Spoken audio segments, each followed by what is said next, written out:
Hey all, welcome to a dram of diving. We're going to take a minute and let everybody kind of get caught up on the whole thing. But today we were talking about traveling cave divers. We have Natalie and Roger joining us initially, and there's a potential of having a couple other people joining in, depending on what their schedule is like, to kind of give this their opinion and how they are handling their instruction with different cave and cavern type diving. So the topic of the conversation tonight is basically we're going to focus on cave cavern, but the idea overall is if you are not actively diving in an area or with a specific activity, should you be instructing it? And that is kind of what we're going to delve into and discuss. And there's a lot of traveling instructors doing different things, and the idea is I dive Rex. Even if I was cavern and cave experience, I should not teach cavern and cave. I live in upstate New York. We don't have any caverns and caves, really. We might have a mine, but that's about it. And I should not be instructing because I am not qualified. I am not actively doing that. So the idea is I dive Rex, and I should be teaching Rex because I dive them significantly over and over and over again. So we are going to delve into that topic with Natalie and Roger initially, and see if some of our other friends join us. They had some prior commitments, so we're going to try and get them going. As always, we appreciate any support in any way, shape, or form. And we have the Patreon, which will be a link at the end, and some different glassware and stuff like that for whiskey. I do have a special whiskey that I'm going to be grabbing on for tonight. I grabbed it from Vine and Barrel across the street. They told me I needed to have it, so I'm not quite sure. So I'll pour this, and we'll see if our guests don't have any whiskey. It's okay. I'll cheers them without it. It's all good. So without any more delay, we will join our guests in here. So I'm going to add Natalie and add Roger. Hello, guys. How we doing? What's up, y'all? Very good.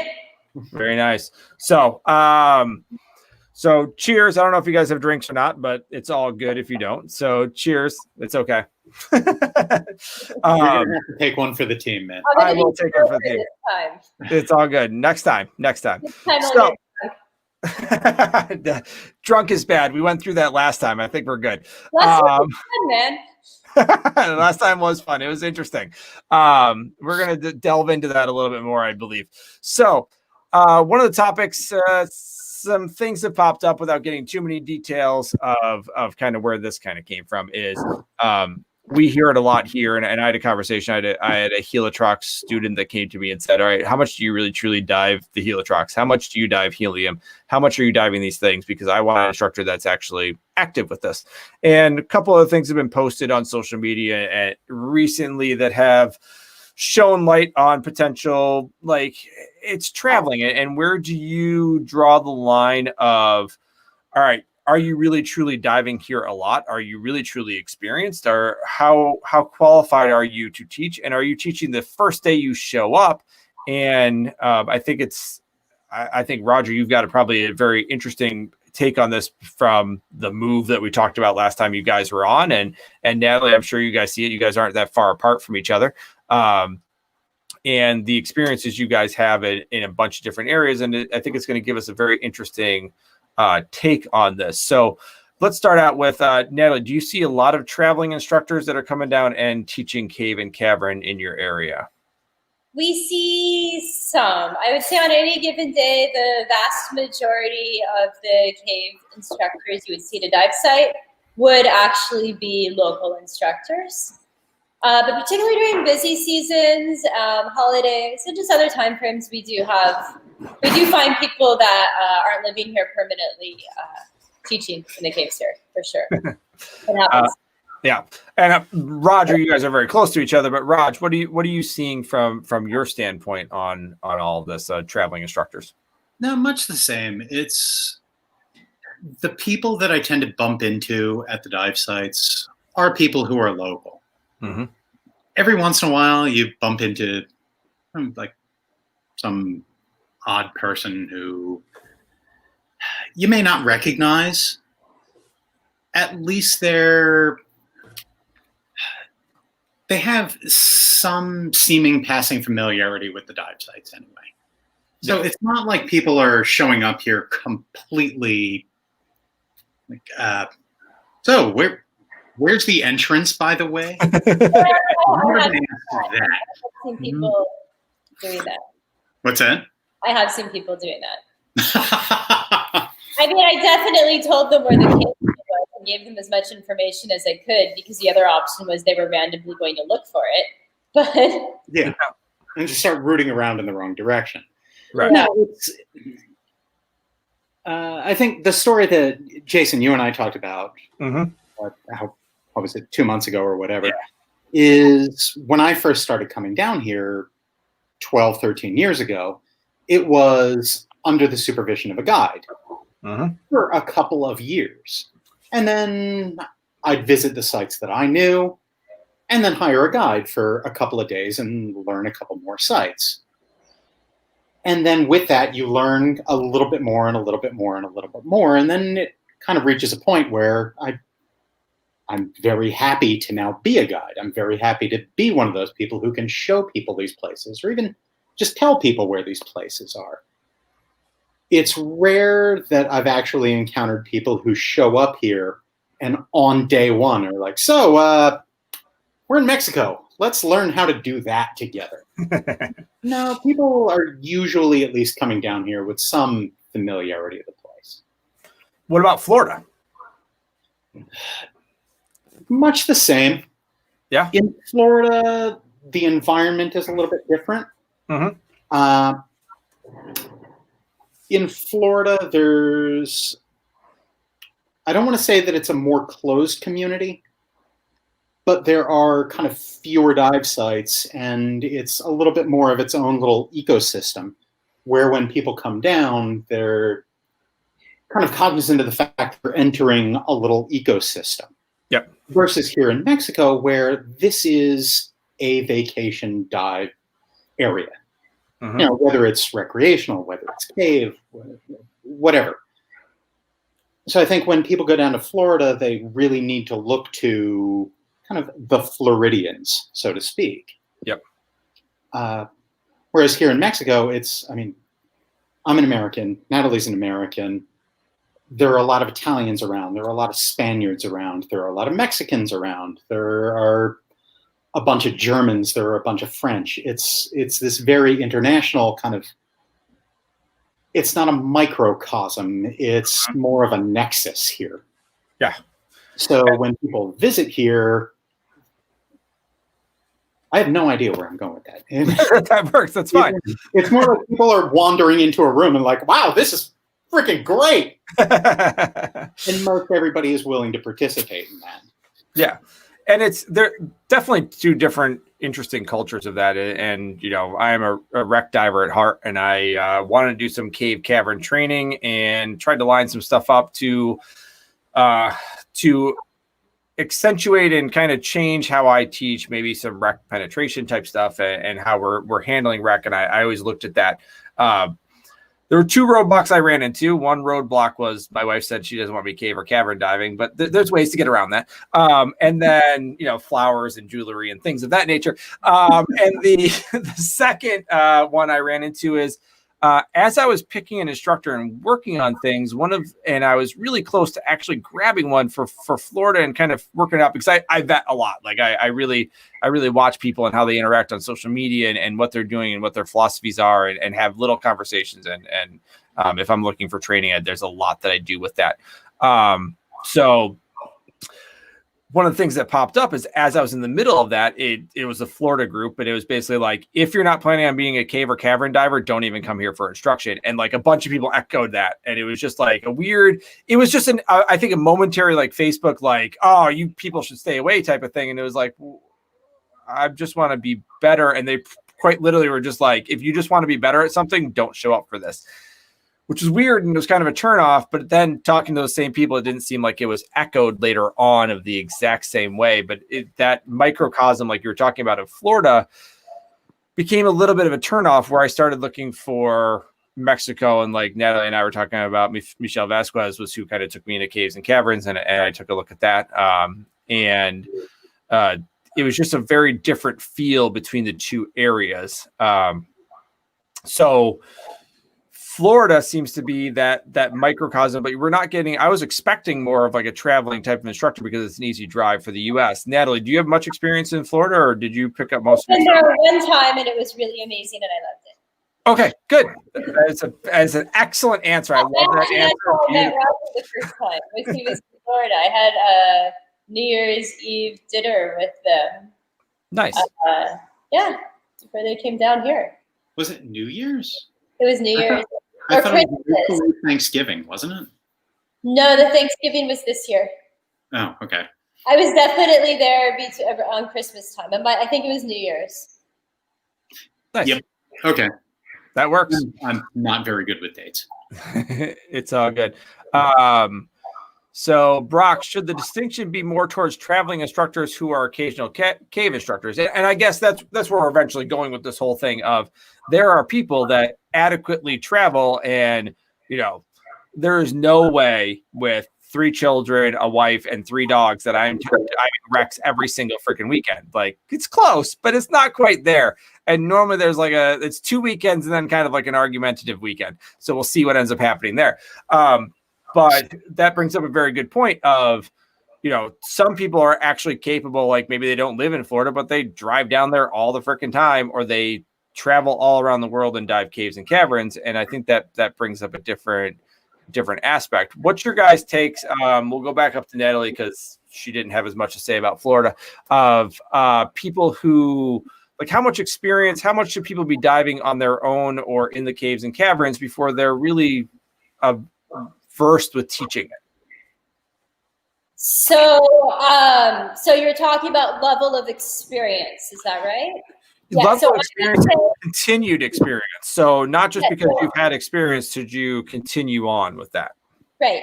Okay. So for me, because I do own a dive center and I do hire people periodically, and I'm really picky about this. So the first thing is, I think you need to be, and I would say this, I would hazard this with any sort of technical instruction period, because the stakes are so high with technical diving. I think you need to be actively diving in that environment. I would say, like, there are places where you can't dive in the winter or things like that, but I would say minimum like a couple times a week. Like, if you're going to teach Rex, you probably go wreck diving every weekend when you can. I would imagine. So the first thing is you need to be actively and continuously diving it. Like, if I had an instructor who wasn't going, like, had a week off and didn't go cave diving at least a couple times during that week, I would be super disappointed. I think you need to be passionate about it. You need to kind of live, breathe, and eat this style of diving. In addition, I think to be teaching something, you should be diving at a much higher level than what you're teaching. So I wouldn't accept a cave instructor to work for me who wasn't, like, already stage diving and blah, blah, blah, blah, blah. You need to be teaching much higher than, like, diving much higher than where you're teaching. So what you're teaching is cake for you. It shouldn't be something that you're worried about. So I'd say actively diving in that environment at those sites on a weekly basis at least would be like a cutoff for me. And then enthusiastic about it, doing it for fun on somebody's time off. Because you don't want to, do you want to dive with somebody who's like, ooh, yeah, caves, okay. I know people like that. Yeah.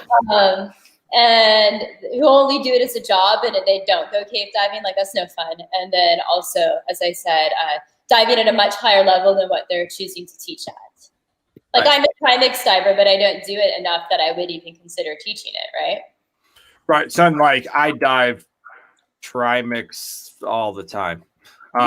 That's what we, I mean, that's anything past 100 feet, and that I dive it, and it's constant. So, but it's dark, dirty New Jersey diving. It's dark, dirty. Oh, it's not really dark and dirty, but we, St. Lawrence River, and it's, everything's a little bit deeper and a little bit different. We don't have the restrictions of the caves. So, before I ask Roger, I'm going to bring John in and say hi to John. What's up, Mr. Baker? What's up? How y'all doing? Not bad. We might need an interpreter for John at some point in time, but I'll do what I can. So I went to Clemson, so I'll do my best in interpretation. We don't have Joseph Glenn to run our interpretation, but I'll try. I'll see what I can do. Oh, that's great. All right, so Roger, same general question that I gave to Nat. Like, what are you seeing as kind of minimum requirement? Not really requirements, but like what you like to see with somebody that's actually traveling and doing some stuff. I think Nat really touched on the key points. And those really being, be passionate about what you're teaching. Be an active and passionate diver at least one, if not several levels beyond what you're trying to teach. And I think that actually goes to one of the things that it was kind of a cast-off question that you asked earlier on about how when somebody might just show up and start teaching on day one. Mm-hmm. Well, if you're not actively diving in an environment, I'm sorry, I need to put an ellipsis at the end of that sentence and just sort of reflect back on how kind of my arc as an instructor. I absolutely refused to become a cave instructor for years and years and years because I was cave diving as much as I possibly could, but as much as I possibly could was 1 or 2 weeks a year. And I didn't feel that was adequate for me to be a cave instructor. Most certainly not in North Florida, where I didn't live when I was in Brooklyn, or in Mexico when I was living in Brooklyn. I didn't feel it would be appropriate or fair to a student to land in Mexico and say, hey, let's all learn to cave dive together. That's really not nice. When I moved down to Florida for about a year, then I felt equipped to say, okay, now I'm ready to become a cave instructor. I got down to Mexico and I reached out to a lot of the local instructors and guides and dive masters in the area and said, hey, all of my now cave instruction experience has been in Florida. Now I'm in Mexico. How do we do this down here? And I felt pretty welcomed into the community down here and learned a lot from people down here. So now I feel equipped to teach in Mexico. I'm a Trimix instructor. I'm an advanced nitrox deco instructor. It's fancy pants stuff. Mm-hmm. Mostly I cave dive at 30 feet these days. If I'm going to try and teach a Trimix class, I'm going to go out into the ocean for at least a couple of weeks and get my kind of Trimix shoes back on. Because as much Trimix diving as I've been doing over a decade now, I'm not ready to go teach a Trimix class tomorrow because it's not the kind of diving that I do all the time anymore. Right. And you cut your teeth in New Jersey doing that sort of diving all the time, right? That's kind of where I grew up. Yeah. Doing deep, dark, what you call it, just shitty and silty wreck diving. Yeah, we're doing the oil wreck in a couple of weeks. In a month, we're doing the oil wreck. So, I'm actually super jealous. Nice. Like I'm sitting a kilometer away from the Mesoamerican Reef and 2 kilometers away from Taj Mahal. I miss the oil wreck. Yeah, we're doing it. If you're around in the U.S., well, if you can get back to the U.S. in mid-October, we're doing it. So we'll see. Rock and roll. Yeah. No, but it's not something that I'd be comfortable saying like, hey, I'm going to teach you a Trimix class on the oil wreck next week. Mm-hmm. That's definitely not something I'm doing all of the time. Yeah. So again, to Natalie's point, dive a couple levels beyond what you're teaching. Yeah. Absolutely. So Derek wants to know where I'm sending my cave diving instructor hurt feelings reports to. I sent them to you, Derek, and you didn't care. And you just said, forget you. So we had the conversation. So you didn't file the report and escalate that, Derek. So you can deal with it and your tuxedo dry suit shit. So you can send them to me and I'll deal with them. All right, that works. I'll come down and train with you guys. Absolutely. But I just have to buy some jewelry and flowers and convince my wife that I should be allowed to do so. So I would more than love to do that. All right. So with that, John Baker's hanging out. I think he's got his camera worked out by now. We went through a couple renditions. So they put you in the corner, huh? We just got the internet on computers last week. Oh, So- yeah, that's right. I forgot. South Carolina is a little behind That's everybody right. else. We got a traffic light and we just picked out our colors. All right. So I have to, because you brought that up. In Syracuse, there is an upside down traffic light. Okay. Yeah, there is one that Upside is down. green up top and red down bottom up on in the Irish section of town, because the Irish kept throwing rocks at it until they broke it, until they flipped it over. Dead awesome. serious. Yeah. Oh, All right. man. So Roger kind of hit on why I invited Roger into the grouping, because I know from watching social media and interacting with Roger a little bit of the fact of kind of his roots and kind of his journey down there. And we've discussed before. John and I discussed earlier today of, John's an experienced diver and he's done the Doria, and you've done a bunch of cave diving, but you don't teach cave, correct, John? That's correct. All right. You do, however, teach other things. Yes. Yeah, I teach all the way through advanced trimix. I'm an instructor trainer with TDI and also a few rebreathers. Nice. So you are active. You are qualified in lots of different areas. You are qualified in above the area where you would possibly be teaching. Why don't you teach cave or cavern? or Quite any frankly, sort? because the closest cave is 6 hours from where I live, so I don't get to dive it near like I would like to. So, I think it would be like a disservice to my students, a disservice to the training agency, and to myself. I see a lot of guys down there that do traveling instruction and stuff like that, but you could always, not always, but like a lot of times you could tell in the water, that they're not there a lot. I just feel like it's a sport, cave diving, like anything, that if you're going to be an instructor at it, you should be doing actively all the time.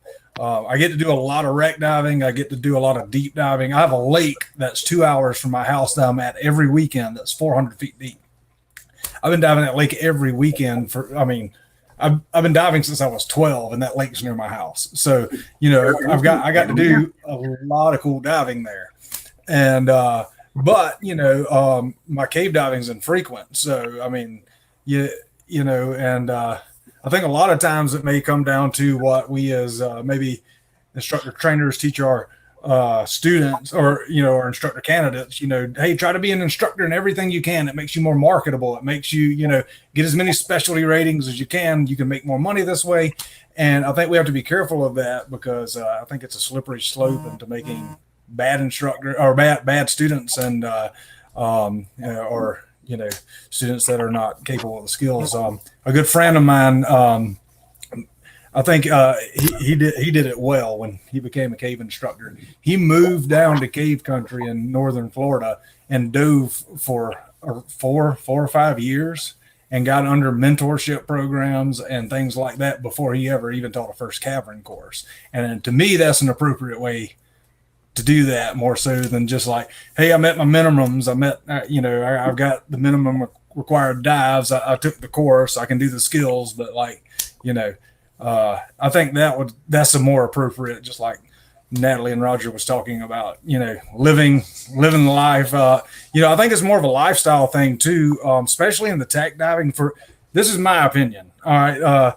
That's why we have you on. I want your opinion. I know I have opinion. But as a tech instructor, like this is my full-time job. I don't do anything but teach tech.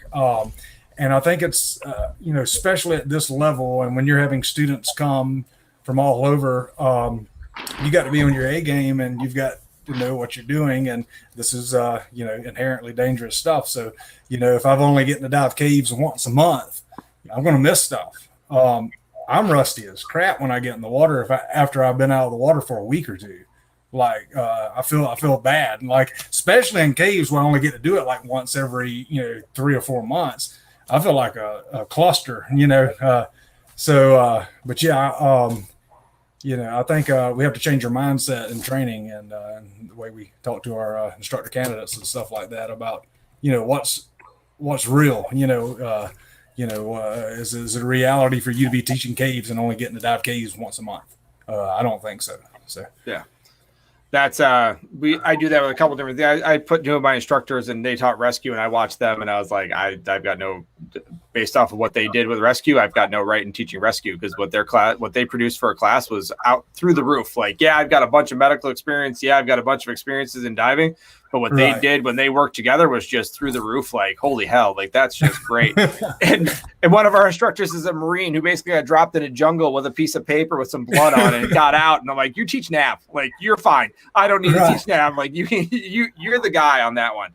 I would probably teach a pretty horrible rescue course. So. I love it.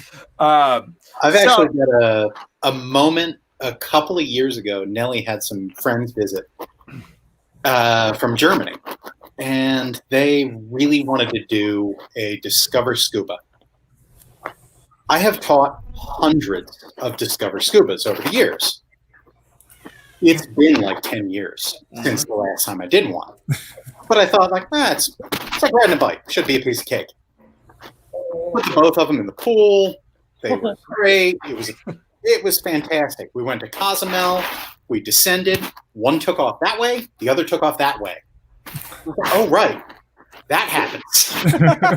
I totally forgot. Like, my skill set on Discover Scuba, rusty as fuck. Oh, it's completely different. I could not teach an open water course right now. I would be like the world's worst open water instructor. They'd be like, why? I'm like, let me get the whiteboard and I'll explain to you, like, why. We're going to be here all day, honey. Like, it would be like, they would hate it by the end. Yep.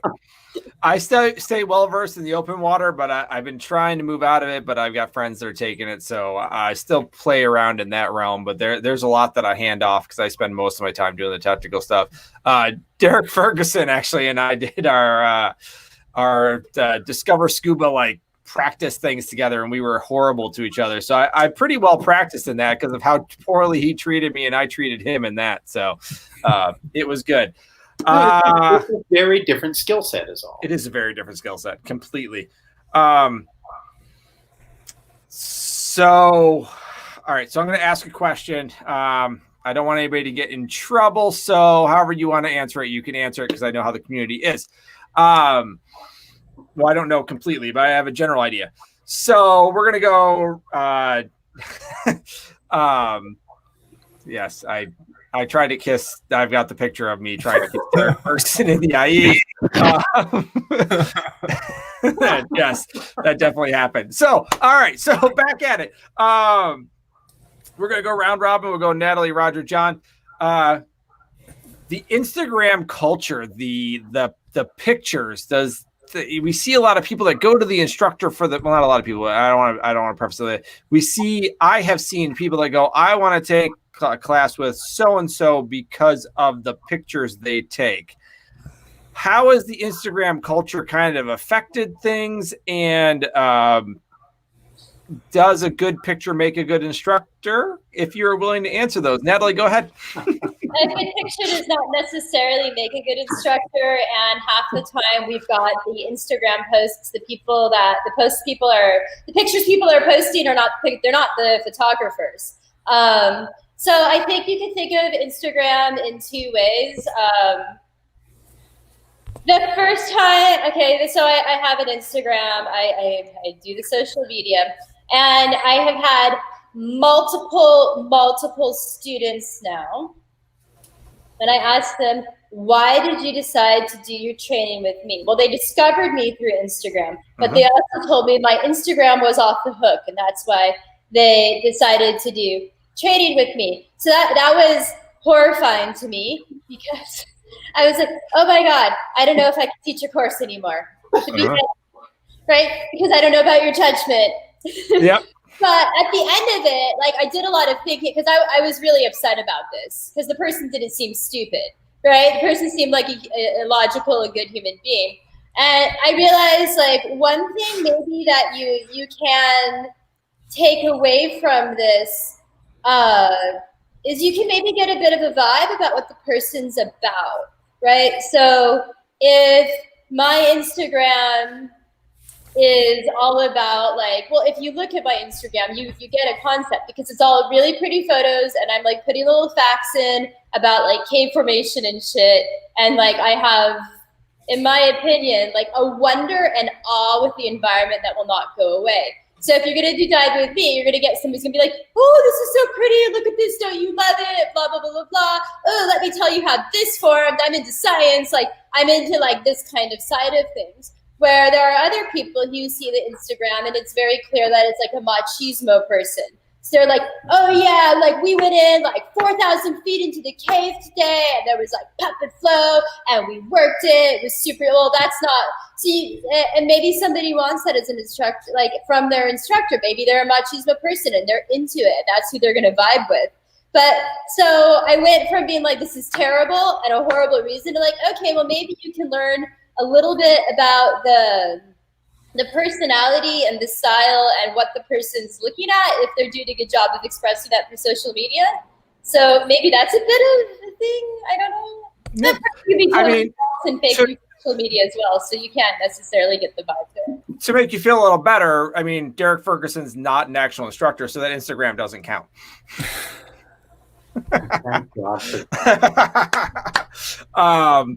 So, but that's a good assessment. I mean, that's exactly kind of the idea. Is it does it drive? Yeah, it drives. We use Instagram, we use social media, we use all those things to try and drive students towards us. But that's an interesting take. Is the whole iceberg thing of, you know, what went into getting to those to get those pictures, and then suddenly you've got the end result. Roger, if you are willing to take on that question, social media is a valuable tool. Yeah. It's for all the, I try to stay active on social media, mostly because You do just fine. What's that? You do just fine. I like to write, and I like to type and whatever fucking random weird shit happens in my head. I feel like, oh, people would be interested in this. Nobody really is.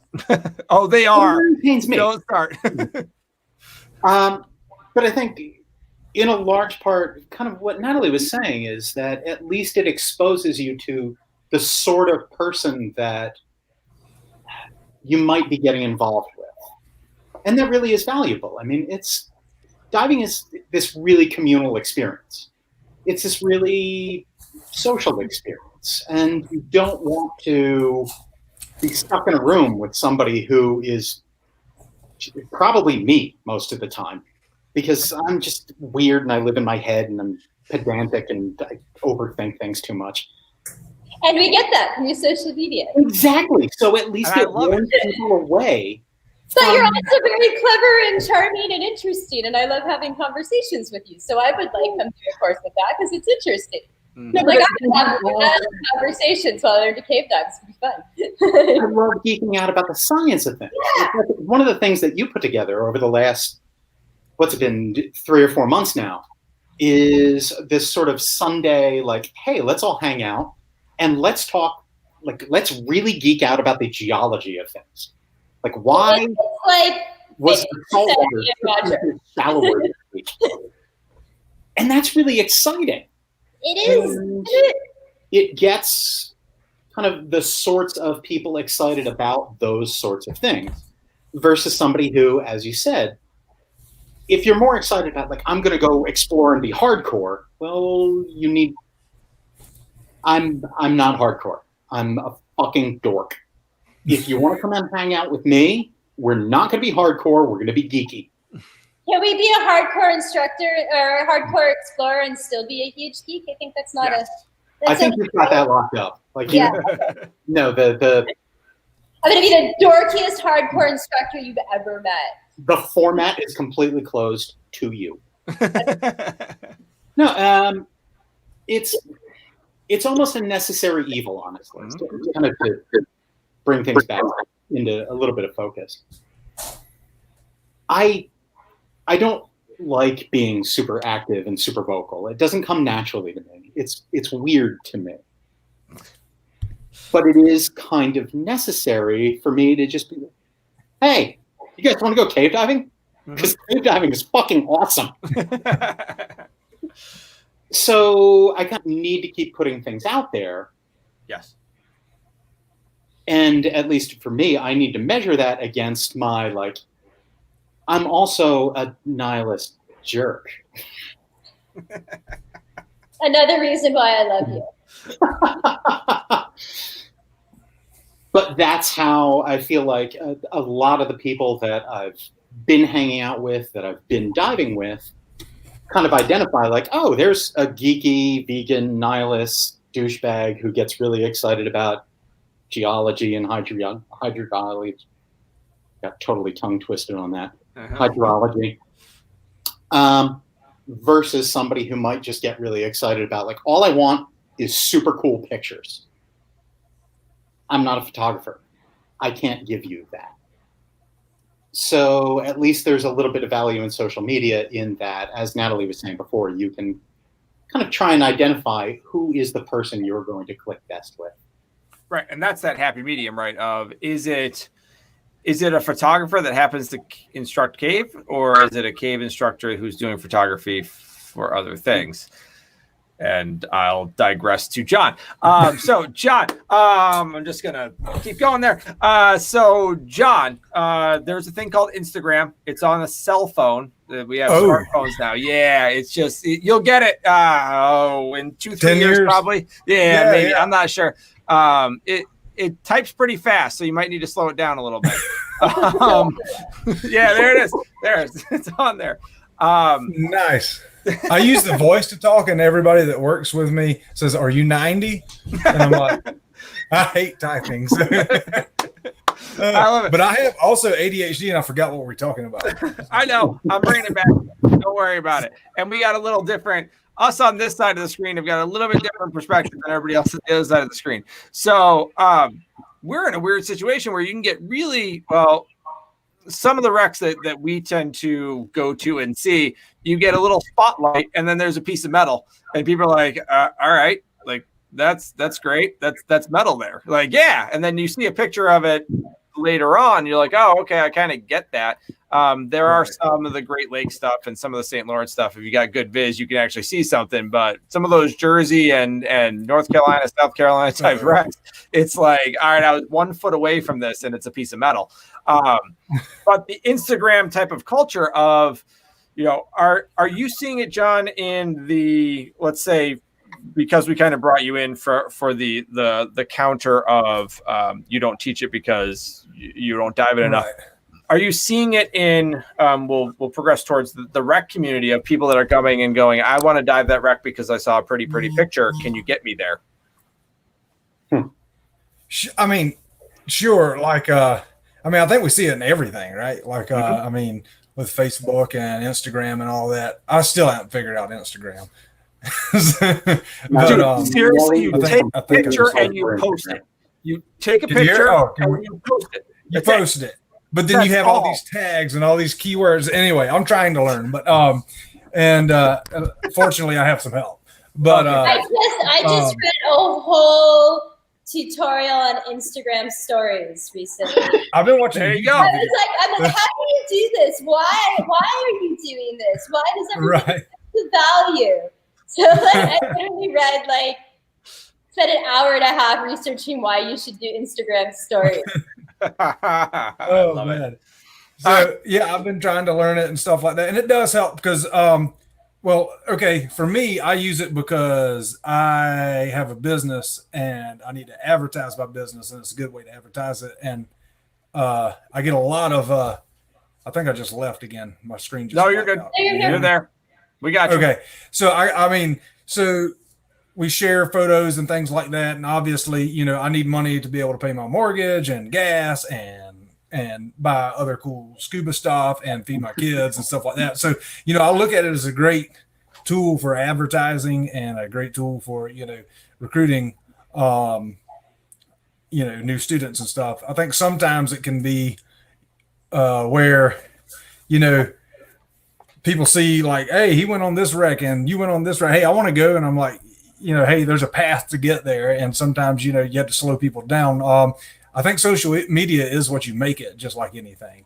What I've found recently, because, I love Facebook. Apparently that's for old people. I was told the other day. But anyway. Yeah. It's okay. But yes. Yeah. We're the old people, just so you know. Dang. But anyway, so I love scrolling on it and stuff. But I met a guy about 6 or 7 years ago came through my shop. We became really good friends, and he has a smartphone, but he has no social media. And I knew it was out there, but it kind of blew my mind at the same time that there's a whole group of people out there that are not connected on social media. And he's a big, he lives in Moab, like Utah, and big mountain biking. And there's a giant community of people out there that, you know, I'm trying to figure out how to reach, because they're a bunch of badasses jumping off the sides of mountains with, you know, parachutes and mountain bikes, and never been on Facebook. You'll never see a picture of these guys on Facebook. And, you know, and I'm trying to, like, how do I reach these guys? How do I advertise to that community? So, you know, to me, that was a little bit mind-boggling, because a great deal of my clients come off of Facebook, and not Instagram, because I'm not good at it. So, but yeah, I think, you know, I think it's a tool, and it is what we make it. So just like anything. What do other people do with it? I mean, I've seen all kinds of stuff, and, you know, people love pictures and of themselves doing cool stuff. Heck yeah, I love it too. If I do something cool or do a cool dive, I want people to know about it. That's just, you know, most of the time that's the human nature. Very few people do something very awesome and just sit silently at home about it. And it's a great, you know, way to share that with people and your friends and family. But, you know, I think it's just kind of one of those things. It is what you make it.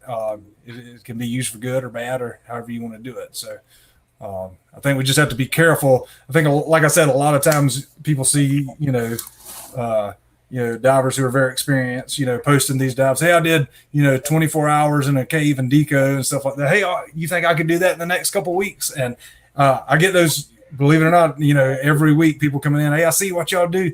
What will it take for me to get there? And I think, you know, they can get there. We just have to, you know, explain and make it steps and make sure they're getting experience between their courses and stuff like that. But maybe that answers your question. But yeah, it does. So the whole idea is to come round robin to the idea of, you got that iceberg effect, right? So you've got all this base work that you're bringing up to, and then you got the pictures up at the top. And it's the same thing as some of the traveling instructor type stuff, is that there's all this base work. And if you're not doing all the base work, like, yeah, you've got this top, but you don't just get the top for no reason at all. You have to put that base work in. Exactly. And there's lots of different reasons behind it. And, you know, I've seen in the past 4 years, I've had multiple people who have pretty much been more every year for the past 4 years, 1 to 2 people who are more concerned about getting a picture in the gear than the certification itself.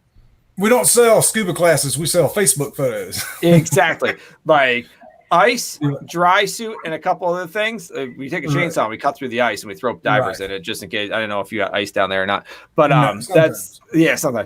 But like 10, 12 inches of ice, we throw divers through, and they want to take a picture on the ice and see, you know, it, and it comes up that way. There are flip sides to it. So Derek actually brings up a good point for once. I've foregone quite a few exploration dives to do photo dives with krill, not for marketing purposes, but to show people what's underneath their feet so they can protect it. So that coming, we've kind of gone off track, but it's a good conversation to have, of the fact that all of this stuff that is coming to a head with Instagram and social media and traveling instruction and the perception, there are goods and bads to it, right? So those instructors who are traveling could bring someone down from, I'll just use my area, upstate New York, and say I would never do this, but say I become a cave diver, I get just the minimum, I become a cave instructor, and I bring divers down with me. At least they get exposed, and maybe they're going to protect it. Maybe they're going to get exposure to my social media feed. Leg tights and break them. What? Say it again, Nat. They're just gonna cry. Like, no, I totally disagree with this. They're not like, yeah, that's nice, but why wouldn't you just take them through a shop that knows what they're doing? Oh, I agree 100%. I'm just saying that's an argument that's there, right? So, but those people can be encouraged to seek. Like, I wouldn't go teach in Florida. I would send somebody to an instructor I think is good in Florida. Oh my God, Nat, but you're going to lose money. I will indeed. Well, actually, no, because, you know, it's weird how the community works that way. Someday that instructor might actually send me some work, and then we could all just do what we're good at. You have a lot of trust in shady scuba instructors. I do, but you know what? Usually it works out okay. Do you want to? I don't know where were we? We can go wherever you want, Nat. At this point in time, you've taken control of everything. Go ahead. What you got? I just like we were talking about guest instruction, and I had some points. Yes, bring it. Absolutely. Okay. I was trying to get back there, so you're bringing me back to where I was trying to get to. That's what I was hearing in your comments. Yes. So go ahead. What points do you have, Nat? All right. So in general, and I think you can argue against some of these points, and I'll just say that originally by working with a local dive center who's going to basically babysit the instructor, I think you can get around it a little bit. However, I would say there's a lot of, for me, points where you shouldn't really be teaching in a place you're not diving all the time, from a perspective of living here in Mexico versus everywhere else. The first is just the safety infrastructure. So like if you are a traveling instructor and you're down here, like maybe you've taken the time to come up with an emergency action plan, but do you know how to get to Hospitan at the entrance of Playa del Carmen when the person breaks their leg, because that's the place that takes Blue Cross Blue Shield from the US, and you happen to know this because you've lived here for 15 years, so you know which hospital to take the person to. And oh, there's a roadblock, so I know how to get around it, and I know how to deal with the police stop when I get there, right? Or do you know the hyperbaric physician at the chamber on a first name basis and the procedure for dealing with things to the point, right? So there's a lot of safety infrastructure that you just don't get, and yet maybe you can work with a local dive shop and work through them, but are they diving while you're underwater and the thing happens? Yeah, see, I completely disagree. I say just bail and give it to them. Like that's my thing. Like you are not qualified. Done. Said. I will say it. You're not qualified. I don't give a shit what your Instagram looks like. You're not qualified. Hand it off to somebody that is. Right. Okay. But so that's the first point. I played my cards. For years, every time I taught a first aid class, I reveled in asking people what just the emergency number was in the UK. What's the emergency number in Mexico? What's the emergency? It's always posted in a hotel lobby. The emergency number is always posted there. In the US, it's 911. It is here now. I don't know what it is in Mexico anymore. It's 911 now. It's 911. It wasn't as of, 2 years ago. In South Carolina, it's just 9. They can't figure out the next two numbers. So. We don't know where the 11 is. We still can't find the 11. That is the comment of the day. All right, so I would say safety infrastructure, number one. Number two, when you're talking about safety, just the ability to deal with things in that country. And so here, like if you're going to dive with somebody down here, they should probably speak Spanish. Because you probably, like, if something goes wrong, you need that person that you're diving with to speak the local language, right? So, like, if my tire pops and I have to pull over and somebody's going to help me, you need somebody who's able to assess whether they're mugging you or trying to help because of their language skills. So you probably need such a thing. If you're going to a foreign country, I don't think you have any business independently teaching unless you actually speak the language well of the country that you're working on. Next point. Knowledge. How many bullet points are there, Nat? I'm excited. Bring it, Nat. I love this. We're going to go a little long because I want to hear all of Nat's points. Go, Nat, go. I'm practicing. Okay, if you're going to teach a cave course in Taj Mahal and your student does something stupid, you best have intimate knowledge of every single jump line in the full system so you know where to look for them. And you think maybe they know where you go. If you only know the 2 lines that you teach on, you've got a problem. Because if things go wrong or you get confused, you're going to die, and the student is going to die, right? Like legitimately, this can be an issue.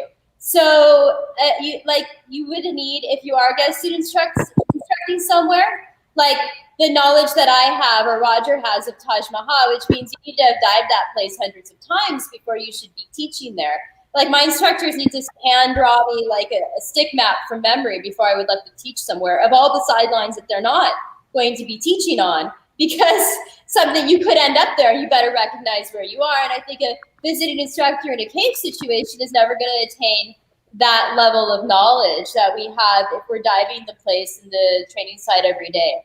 Then there's the whole problem of legality of it, right? So it is actually illegal for a foreign instructor to come here and work without a visa and take money for the job that they're doing in Mexico.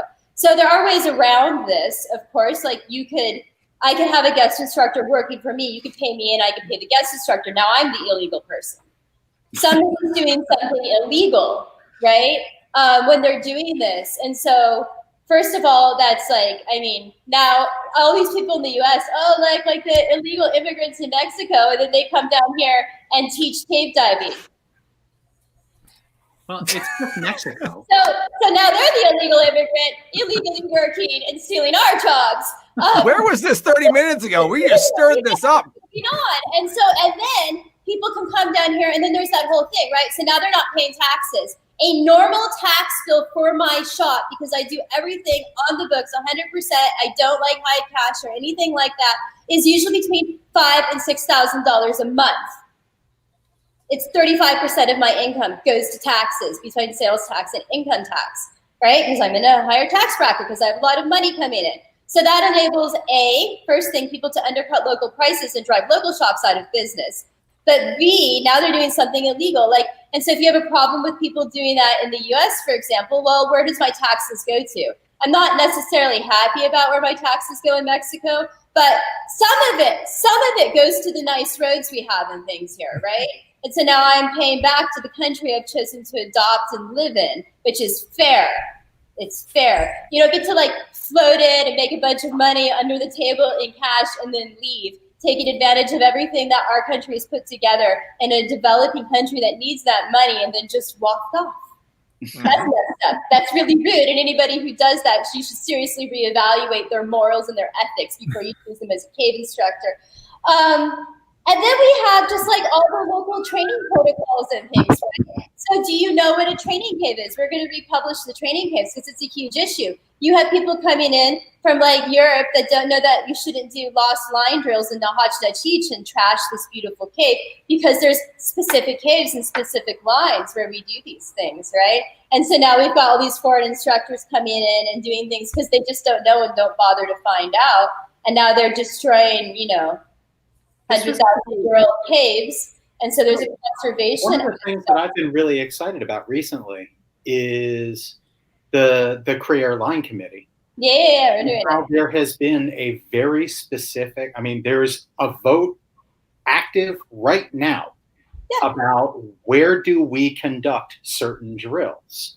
That's always been around, so we're asking everybody to ratify it, and then it's going to go everywhere. The goal is anywhere that gives tanks out has it, right?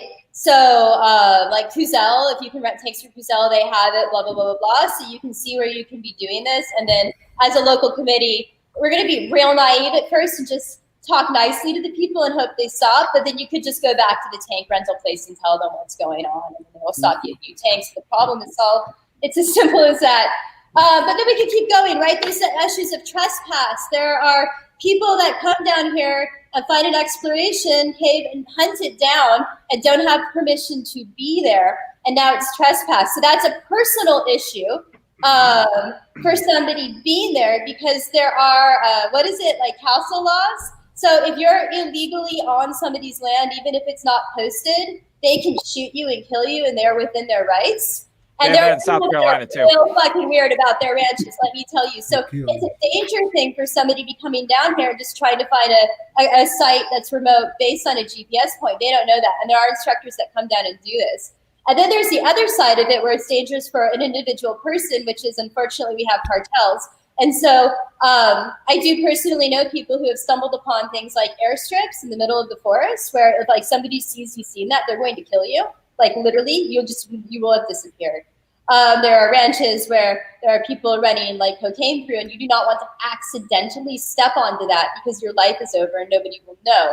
And so this is a thing, right? You don't know the trespass and the local laws and the dark side of the place where you are. You're naively just skipping around the forest finding sites. And I just learned about that at a site that's right near us. Yep. Somebody pointed out, like, don't go anywhere near that. Yeah. So quite literally, we were like, hey, let's have a conversation about Instagram. And Nat's like, let me write down that we should be concerned about cartels. Like, Nat, that's a card you played way earlier. Well, you got up on this other thing, right? So well, that's fine. Interrupt me and be like, we have cartels. Just freaking put that out there. Like, I thought like North Florida would make a great town. Who knows where I can be and not? I will make me walk around the edges of the cartel ranches so we don't get in trouble. Like, this has happened. I've had to skirt around cartel ranches, or I've been like, hey, like, local contact, we like saw this cool ranch and we left a note, seeing if he has any cenotes. He was like, you did what? I mean, like, never knock on that door. Do not leave them your phone number. Like, do not walk back there ever. Like, okay. Quite literally, 3/4 of us just have a Google of Florida man, and you've got like cartel inside information. Like, this is stuff that should have been brought up a half an hour ago. You shouldn't be like skipping around in the forest as a foreign instructor trying to find some cool remote site because you don't know what the deal is with that site. And furthermore, there is somebody who trespassed into one of my exploration sites that I did legitimately try to get this person access to it. The landowner said no.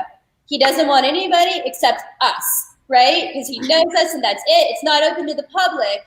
And somebody snuck in there and dived it. And during this time frame, Maya pottery from the entrance went missing. Now, do I think the cave diver took the Maya pottery? Absolutely not. There's no way this person did that. For all the things I maybe don't love about this person, I don't think they're actually stealing archaeological remains, right? However, the landowner thinks they did that.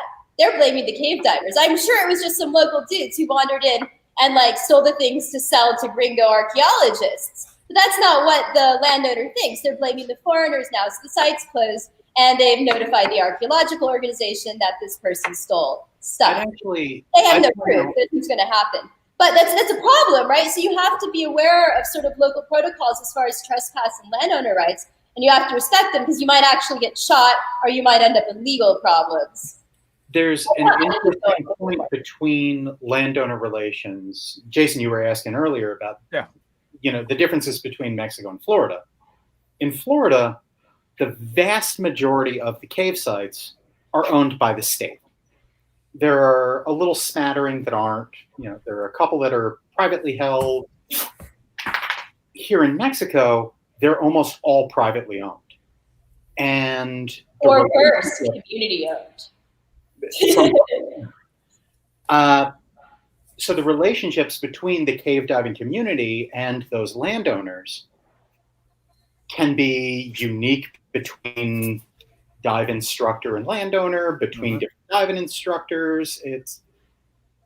Sometimes it's kind of anything can happen day. And when people just show up and assume like, oh, I should be able to dive here because my buddy told me it was okay, that person may not be cognizant of something that happened a week ago that has affected the landowner's relationship with the cave diving community in such a way that if something happened, that landowner would just go, we're done. I mean, this is closed because somebody just showed up without permission and found a spot. And I know that there is nothing online about it. So there's no way for anybody to know. It's like somebody was looking, found a cave and decided to dive it. And we didn't have anything to do with it. Nobody had anything to do with it. But the site still got closed. The landowner told us no more diving. We don't want random people on my property that I don't know. So for us who are down here, we lose this really valuable dive site. For somebody who's traveled down here, they're like, oh, it's sorry, and then they go home. It's not unique to Florida. Or not unique to Mexico. That's happened in Florida too. And I digress to John. We're not going to go down that road. Derek, you're up. No, don't start, Derek. Well, I've always thought Jesus that Christ. I've always thought that North Florida would make an awesome like cave diving soap opera or something like that. But what I'm hearing, Mexican drug cartel, this could be a Netflix series. So. It could be. The different thing here is that everybody, I don't know, Roger, you've been in both, so you can tell me. I feel like in general, maybe it's just me because I live in a bubble and somebody doesn't like me, I don't want to know about it. I just like float about happily. But I do think like in general, the cave community here is pretty much friendly and like supportive of each other to at least some degree. Versus it sounds like Florida, everybody's at each other's throats. Florida, Maybe. a little clicky. It's a little crazy down there. A bit clicky. Yeah. I But, think So I in mean, New Jersey diving too, though. Yeah, New Jersey's completely, and that's changing some, but Right. it's in all communities, right? So we have it up here too. It's a little bit different. The roots of it is in a different spot. Some of it's association driven. Up here, it's a little bit more of a association driven, and some of Whose it's boat you dive on, you know? yeah, that's a whole lot. That's Northeast is whose boat you on, whose boat you on, whose boat you on, and that apparently puts you on some sort of linear path to greatness or failure. I don't know what's going on with that, but apparently, you know, and I've actually talked to my guys about that. The people who I dive with, I'm like, you know, we have to play our cards correctly with who we're diving with and how we're diving. That's ridiculous, but we do, nonetheless. But I mean, even with those clickinesses and the intricacies, I mean, it comes back to the fact that you have to have experience in those areas to actually come through it. And we've seen issues in different areas similar to Florida and I'm outside the community, so I'm speaking semi out of turn, but from what I've seen and observed, and I've got some information on some of the stuff, but you know, you got to be careful with how you go about things, and there's lots of intricacies that you don't understand. And as just a diver, that's one thing, and as an instructor, that's even through the roof, even further, because you're trying to, you know, when we educate people on how to dive, like when I take a group down to Jersey to teach them how to dive, like, all right, so here's the etiquette that goes involved with this. You get a milk crate, that's it. Buy one from the shop. We have them; they're all on the floor. You get a milk crate, that's it. Don't bring 7 bags with you. Like, I don't care what you did on vacation. You get a milk crate and your tanks. Done. Like, deal with it. You know, and there's different intricacies and you know, in different areas. I mean, I'm not sure about South Carolina, North Carolina. That's a little bit more. It's not so bad in South Carolina. Yeah. North Carolina. There's not enough divers. There's not enough divers. Yeah. So Jersey is dead on. Milk crate. That's what you got. Up here by us, it's a little bit more. I mean, we've got, you know, the big season's 8 weeks long, and then it's a little bit longer for like if you're really diving.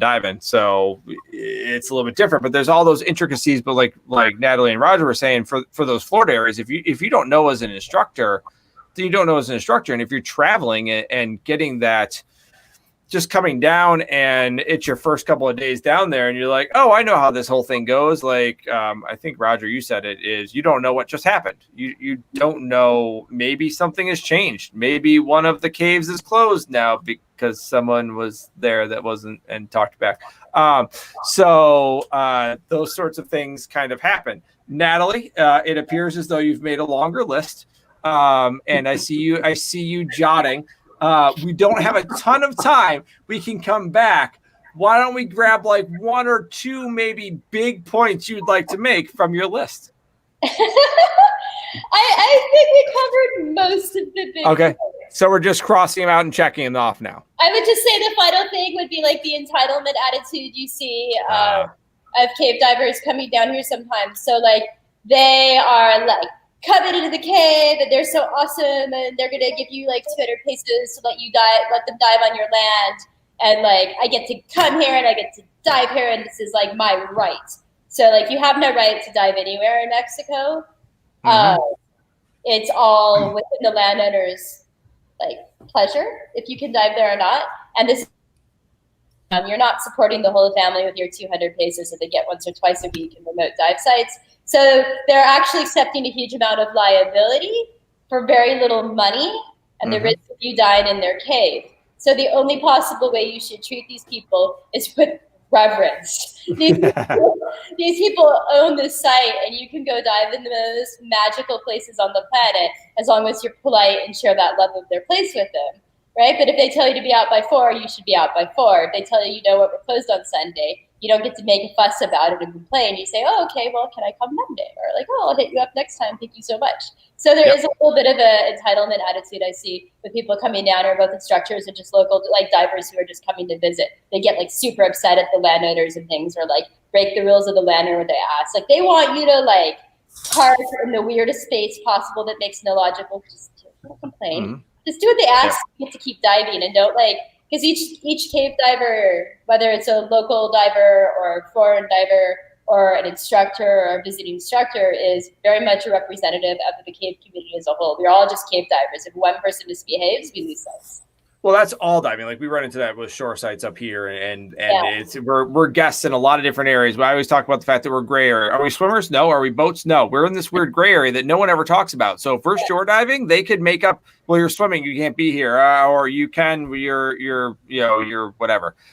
James Comfort brings up a very good point. How often does someone need to teach at a site, and how far away is local? So this is just like how many dives do you need before you should take a deco class?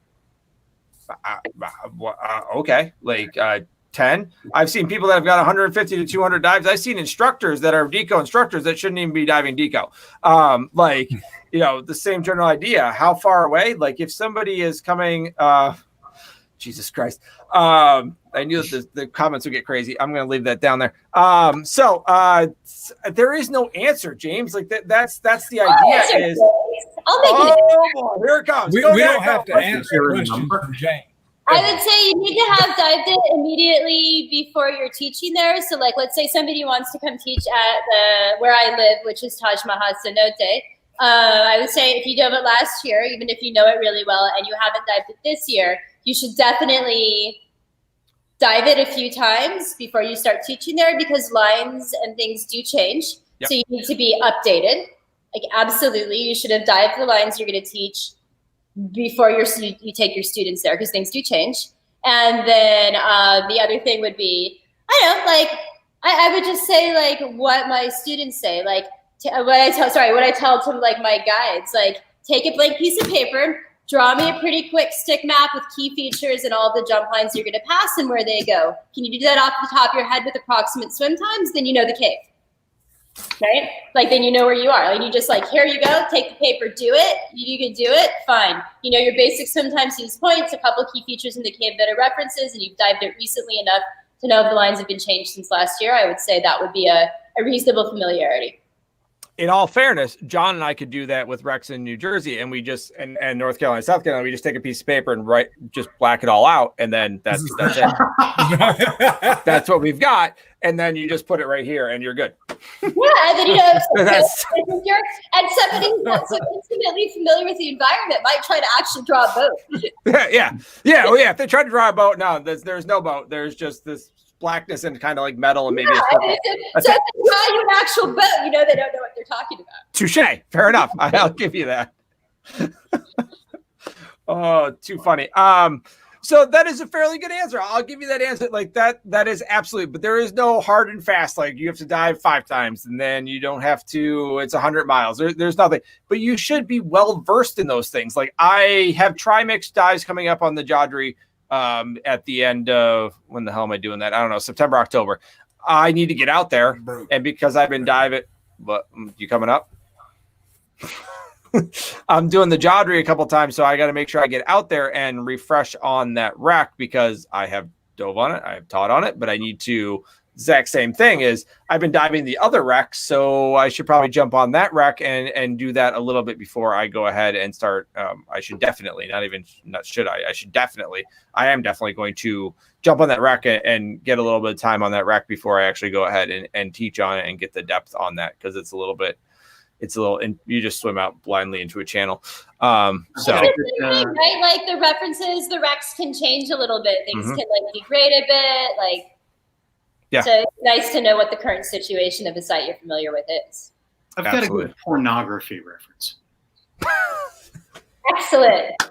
Do it, Raj. No, it was actually one of the earliest pornography cases in the United States was about James Joyce's book Ulysses. Mm-hmm. It was raised by, I forget, a group of librarians, I think, who refused to carry the book because they insisted it was pornography. And it went all the way up to a federal judge who sort of famously ruled, it's not pornography. I can't tell you why. Simply because you kind of know pornography when you see it, and this isn't it. And that, I feel like, is the same kind of answer to the question of like, well, how frequently do you need to dive a place? Like, well, there's no hard and fast answer. but you've got a sense of it. Like you feel whether it's right or wrong. And if it feels a little wrong, then maybe you need to back up a little bit. So much credit. They're gonna be like, "Oh yeah, I did the gold line before. I know it. Yeah, let's go. I feel it. I feel it." Yeah, exactly. I loved Roger's answer until Natalie was like, "Yeah, screw you, Roger. That's not it." It was a great answer. Nat was like, "Nope, no, Roger, that is not it. Better luck next time." I just wanted to bring up pornography. Yeah, Natalie says no. Nat, that's the ruling. Yeah. Veto that and veto you, Roger. Yeah. We should I've got to figure out a way to make Nat the big screen and all of us the little screen, and Nat can just like judge us. You guys are getting off topic. That tends to happen here. It's okay. I love it. We are at 1:10, which means that we have exceeded the time that my wife allows me to be at my shop at night. So I should probably go home and hang out. But I really enjoyed having conversations with you guys. Short closing commentary. We're going to start John and go to Nat. Short closing commentary on your thoughts of should have brought up Gigi instead of porn, Raj. From Derek. Put that back there. So, John, closing comments in any way, shape, or form. Go ahead, my man. It's really, really, really difficult to be a traveling instructor. It's really, really difficult to be a technical diving instructor if you're not doing it full time. You might can do it. It's going to be pretty hard. I had to for me at least, I had to give it my full attention to be the best I could be, and continuing to learn more every day. I try to take at least 4 continuing education courses a year with the different instructors to learn different things. To me, it would be hard to do that part-time or traveling a lot to these sites. But I would say if you're going to do it, you got to work hard at it. So to be good. So nice. And to like translate a little bit, Mike can do it. It means you might be able to do it. That's a South Carolina thing. Mike can do it. You might can. You might can. I can. Yeah, that's you might be able to do so. Yeah. You might can. Raj, to make me really curious about Southern Carolina. It's a whole stuff. There's a lot of. I'll show you some spots. You're fixing a lot of things. All right, Roger, what you got? Closing comments. I don't know that I got anything. Fair enough. It's been a lovely, wide-ranging discussion. It has. And I mean, and after your last commentary and Nat just being like, no, I would, I see how you're gun shy completely. No, I probably should have. Yeah. They know it. I'm kind of scared, but Nat, just short, 30 seconds to a minute, like 30 seconds to a minute. What are your closing comments there? I think with technical diving, guest instruction in places you're not intimately familiar with, meaning you're diving that place regularly, is idiotic. And you shouldn't train with somebody who's offering to do that with you if they don't actually live in the place or dive there regularly. For reasons not only with familiarity with the dive sites, but as we said, safety factors, safety infrastructure, hospitals, etc., language, understanding of local customs like trespass, where the appropriate diving sites are, having that whole network that you get where you live somewhere. If somebody is going to guest instruct here, the best thing for them to do is to work with a local dive shop who's basically going to babysit them and hold their hand through it and help them out, send guides if they need out with the group and things. And then it's a little bit more acceptable. A little bit. Once again, I disagree. They should just hand them off. That's accept your limitations and hand them off is my personal opinion. Just hand off and go. We do work with a Korea group who comes down. They speak only Korean. I don't know any Korean. Fair enough. I'll give you that. Good instructors here. The instructor is good. We send one of our guides with them the whole time to make sure it all stays on par. Because we can't teach the people. Yeah. Yeah. There's reasons, but then you've got the shop babysitting you. I think is it ideal? Absolutely not. Do I love it? Not really, but I don't see a better way to do it. So there's situations. Fair enough. I'm going to address one more comment before I pull you guys out and go. Do you need to invite me to South Carolina or will I be scared to visit? I was there last November or October. We went back to visit Clemson University to go to a football game because that is my alma mater. I spent 5 years in South Carolina. So I would be back at any point in time. I'm a little bit slow picking up the language down there, but I can get it. You know, it's I probably shouldn't teach down there because I don't know the native language, but I pick it up. I speak a little fast down there for you guys down there, but we wouldn't understand a thing. No, Joseph Glenn doesn't understand a goddamn thing I say. So I try to slow it down. I speak, 2-syllable words. That's the most I can do for Joseph. So I slow it down. He's Georgia, but whatever. Oh Jesus. Clemson does football, yeah. And you didn't even spell Clemson right, Derek. Jesus, Clemson does football. Yeah, Clemens does not. I don't even know where Clemens is. You're a moron. My God. All right, so thank you very much. I'm going to pull you guys out. I'm going to say goodbye to our guests, and then I'll say goodbye to you guys. Sound good? Sounds good. Beautiful. Thanks, guys. Appreciate it. Thanks, y'all. All right. All right, guys, thank you very much for tuning in and watching our show. As always, I'll throw a banner up there. You can subscribe. It's going to be right over the microphone on YouTube. Facebook doesn't really have a subscription thing, so if you were looking to subscribe and kind of take a look at what we got going on and watch them later on, YouTube is the way to go. We have the glassware from that has got the... It doesn't come with whiskey in it, but you can put whiskey in it, and some hooded sweatshirts. And we got the Patreon as always. Like I said, we are actually just upgraded 1080p and doing a little bit more high def type stuff. So we are growing and developing. We're actually approaching 7,000 people on Facebook. So it's pretty sweet. We enjoy doing it. Every other Wednesday is kind of how we settled in. During the winter, we might do it a little bit more, but I want to thank you guys for joining us, and we will continue to stir up some hornet's nests and have some conversations and see what we can do. So thank you again. I really appreciate it, and have a wonderful night, guys. Take care.